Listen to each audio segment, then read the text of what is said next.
touchdown, first responders in St. Bernard Parish rushed in, putting their own lives at risk to keep everyone safe. 1 year later, we caught up with the brave firefighters and sheriff's deputies who were the first ones on that scene in Arabi.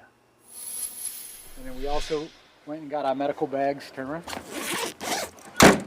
This team of firefighters back at the scene 12 months later. Does it seem like it's been a year? It seems like it was yesterday. It really does. But it was 1 year ago that a massive EF3 tornado set its sights on St. Bernard Parish. Oh, wait. I see a tornado. This crew was on standby at a firehouse. I said, it's here. I said, it's out back.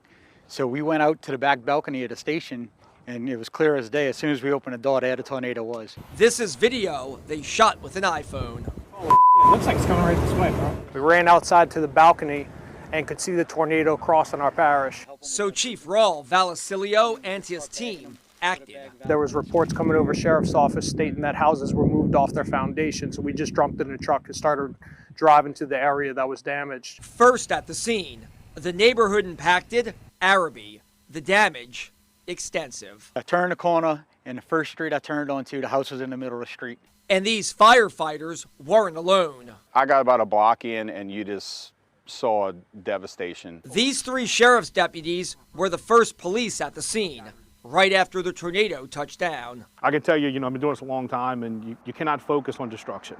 You have to focus at the task at hand. And I say this once, I'll say it again. You have to be at your best when the things are at absolute its worst. That means going through houses, looking for anyone trapped, and getting people to safety.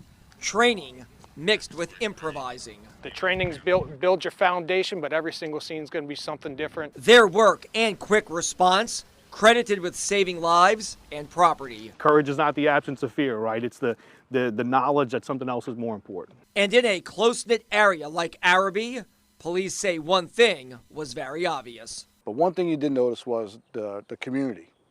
They checked on each other. Like when I walked up to a house and I asked, is anybody in the house?